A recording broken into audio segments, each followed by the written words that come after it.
Psalms 44. We have heard with our ears, O God. Our fathers have told us what works thou did in their days, in the times of old. How thou did drive out the heathen with thy hand, and planted them. How thou did afflict the people, and cast them out. For they got not the land in possession by their own sword, neither did their own arm save them.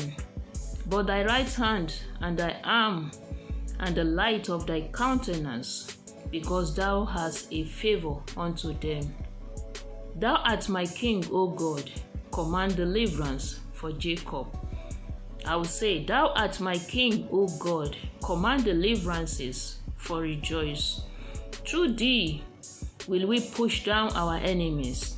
Through thy name will we tread them under that rise up against us. For I will not trust in my bow, neither shall my sword save me. For I will not trust in my bow, neither shall my sword save me. But thou hast saved us from our enemies, and hast put them to shame that hated us. In God we boast all the day long, and praise thy name forever. But thou hast cast off and put us to shame, and goest not forth with our armies. Thou makest us to turn back from the enemy, and they which hate us spoil for themselves. Thou hast given us like sheep appointed to meat, and hast scattered us among the heathen. Thou sellest thy people for naught, and doth not increase thy wealth by their price. Thou makest us a reproach to our neighbors, a scorn and derision to them that are round about us. Thou makest us a byword among the heathen, a shaking of the head among the people. My confusion is continually before me, and the shame of my face has covered me. For the voice of him that reproacheth and blasphemeth, by reason of the enemy and avenger. All this is come upon us, yet have we not forgotten thee, neither have we dealt falsely in thy covenant. Our heart is not turned back, neither have our step declined from thy way.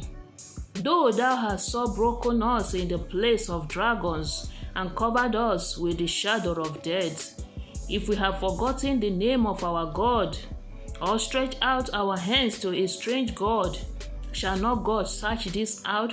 For he knoweth the secret of the heart. Yes, for thy sake are we killed all the day long. We are counted as sheep for the slaughter. Awake, why sleepest thou, O Lord?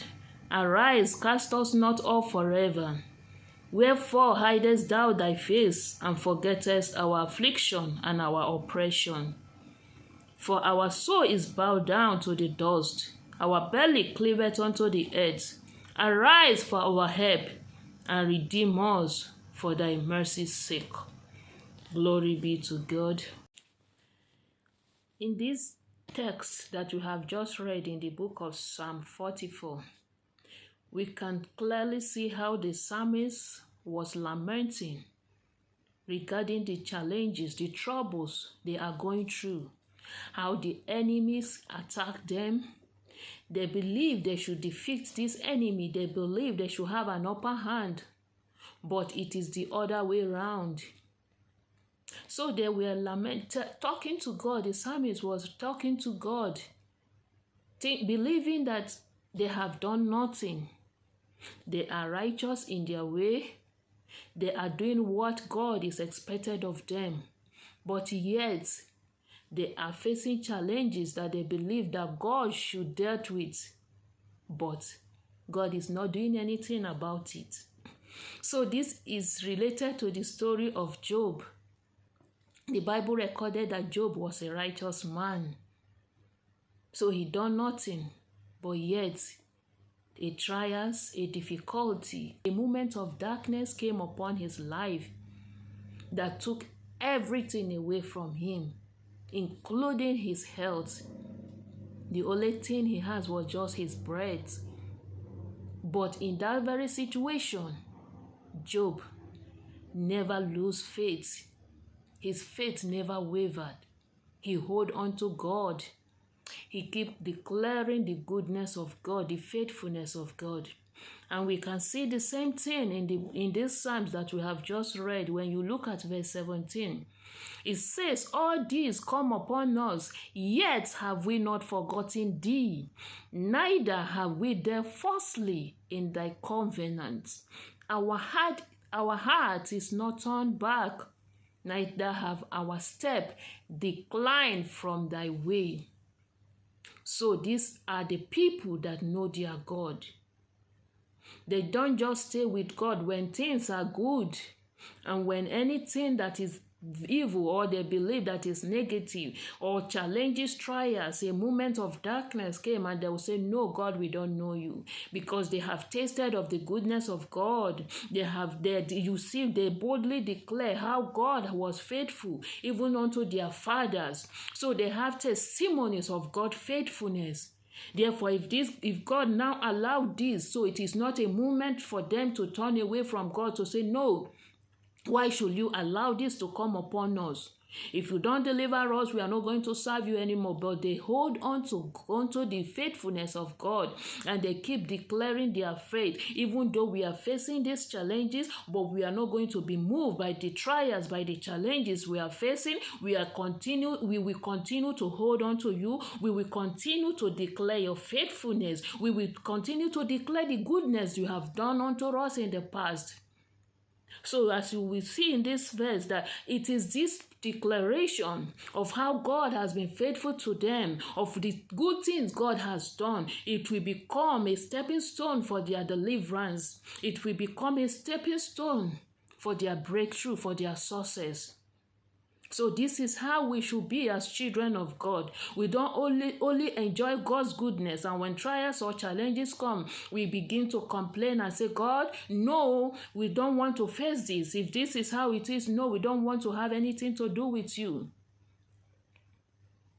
So the Bible continually emphasizes that there will be challenges. But the faithfulness of God is that we will overcome, we will triumph. We don't have to lose courage. We don't have to be discouraged during the challenges, during the moment of darkness.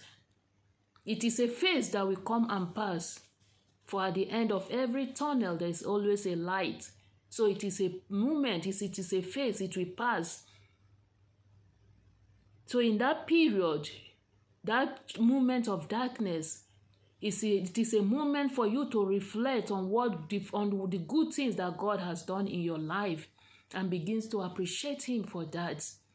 And believing that if God has done this for you, then this phase will come to pass, and you will surely see His goodness again. Trust God at all time, at all moments. The Bible said there is nothing that can separate us from the love of God. No tribulation, not even death can separate us from His love. So don't use your moment of darkness as a moment of complaint, but rather turn it to a moment of appreciation, of thanksgiving, of praise, of worship unto God. Use it as a movement to reflect on the faithfulness of God.